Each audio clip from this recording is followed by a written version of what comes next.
I think that is where the real appeal of Hizmet movement lies, that it embraces people of all faith, all ethnic background, all cultures, and rather than preaching about Islam, through their work, they show the beautiful side of Islam, the peaceful side of Islam.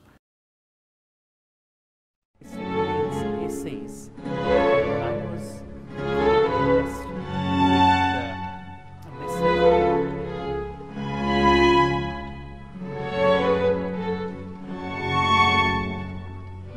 And I came to know and meet more people who are involved in this movement.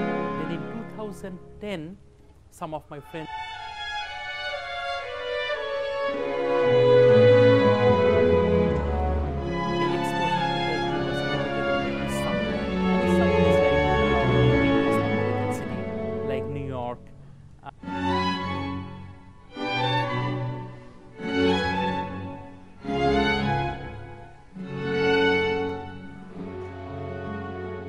My name is Mohammad Elahee. I'm a professor of international business at Quinnipiac University, which is in Hamden, Connecticut.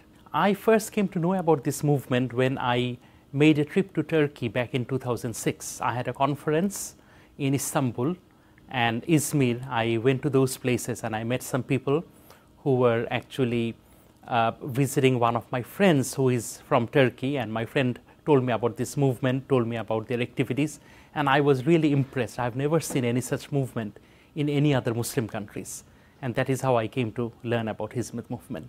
I am very pleased with the type of work that Hizmet people are doing. I live in Connecticut, and there is a Turkish Cultural Center.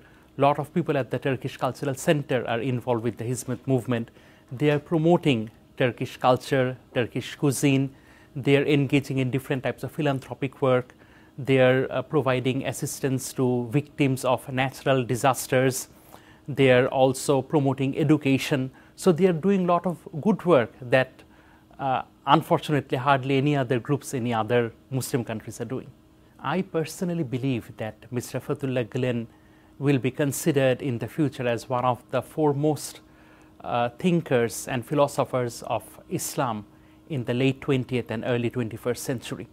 I had the opportunity to read a few books on Mr. Gulen, and I also read a book which is a collection of Mr. Gulen's essays, and I was very impressed with the message of Mr. Gulen, how he promotes the idea of tolerance, idea of coexistence, how he promotes interfaith dialogue among people believing in different religions, how Mr. Gulen promotes the inner beauty of Islam and humanity. I was, to say the least, very impressed, and I think Mr. Gulen's movement is not just for the Muslim people, but for the entire humankind. As I told you before, that in 2006 I first came to know about the Hizmet movement. Then my wife and I attended some programs, workshops, and Abraham tables, which were basically interfaith dialogues that were organized by the Hizmet movement in Connecticut. And I came to know and meet more people who are involved with this movement. Then in 2010, some of my friends approached me about making a trip to Turkey with some other colleagues who were also at Quinnipiac University where I work. So with my colleagues, I made a trip to Turkey, and then Hizmet movement, thanks to the Hizmet movement, I was able to visit many different historic places in Turkey. We went to several cities such as Istanbul, we went to Izmir, we went to Konya, Cappadocia, we went to Caesarea, and in all these cities what we were able to see was not just some historic buildings and artifacts, but also the hospitality of the people, Turkish people. We could see how they embrace foreigners as their own, how they promote the idea of peace. It was a different Turkey. Before I went to those other cities, my exposure to Turkey was limited only to Istanbul. And Istanbul is like, you know, any big cosmopolitan city like New York, London, Paris. And if one visits just Istanbul, yes, one can see a lot of history, but I don't think one can really understand the true meaning of the Turkish culture. So that trip really opened my eyes to another aspect of Turkish culture, the culture of hospitality, friendship. Those things I wouldn't have been able to witness had I not gone with my friends who were with the Hizmet movement. In fact, I think I was the only Muslim in the trip. Most other people who went there, they were either followers of Christian religion or Jewish. Some of them did not have any religion at all. And I think their perception about Islam changed as a result of that trip to Turkey. First of all, most people, because of various political reasons, have a wrong perception about Islam. In the past few years, a lot of terrorist activities carried out by different political groups in the name of Islam really tarnished the image of Islam. So most people view Islam as a somewhat backward, vengeful group of people. I think this trip allowed them, I mean the non-Muslim people who were with me in that trip, they were able to see the softer side of Islam. They were also able to see the rich cultural heritage of Islam. Unfortunately, many people do not know about the Islamic contribution to art, to architecture, to literature, and that trip opened their eyes. So I think that trip really showed the softer side, or soft power of Islam, if I can use that term, to non-Muslim people. What I really like about Hizmet people, they never talk about Islam in their program. Instead of talking, they demonstrate the true meanings of Islam through their work. So it is open to all people, to Muslims, to Christians, to Jewish people. In Connecticut, when I go to a program organized by people belonging to Hizmet movement, most of the visitors are not actually Muslim. They are non-Muslims, and they feel very comfortable there. Most people that I know, they do not want to hang out with other Muslims because somehow other Muslims would often try to preach them the message of Islam, or try to tell them how Islam is better than other religion, or maybe tell them something else about their own religion that they do not like. So in Hizmet movement, it's like a social movement. It shows how people from different religion, they can peacefully coexist, how we have more in common rather than more in contrast. So I think that is where the real appeal of Hizmet movement lies, that it embraces people of all faith, all ethnic background, all cultures, and rather than preaching about Islam, through their work, they show the beautiful side of Islam, the peaceful side of Islam. And that is why I think Hizmet movement will be a powerful force of change, an agent of change for the Muslims. It will change the perception of Muslims all over the world, and it will also make Muslims better Muslims. It will also allow Muslims to reconcile their religious belief with the challenges of modernity. There are different social and political movements in different Muslim countries. I think what really makes Hizmet stand apart from other movements, Hizmet doesn't work with any political agenda. Most other groups who are engaged in social or educational activities have either an overt or a covert political agenda. But Hizmet movement simply does it work. It does not promote any political agenda, nor does it engage any political propaganda. I think that is what makes Hizmet movement more appealing to others, more acceptable to others. Whenever we mix politics with social movement, that actually invites problem.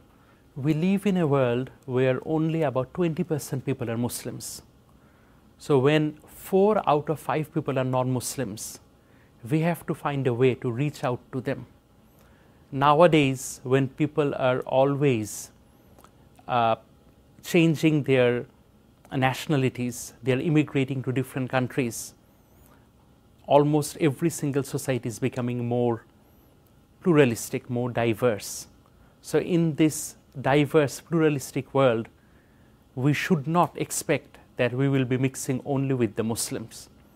For our own betterment, for our own benefit, we must socialize with people who do not necessarily believe in Muslim religion. We have to work with them, we have to live with them, we have to learn from each other, and it is therefore very important that we try to develop a greater understanding with people from other religious communities such as Christianity, Judaism, Hinduism, Buddhism, and it is not just greater understanding, also we must develop a greater appreciation of what they are doing.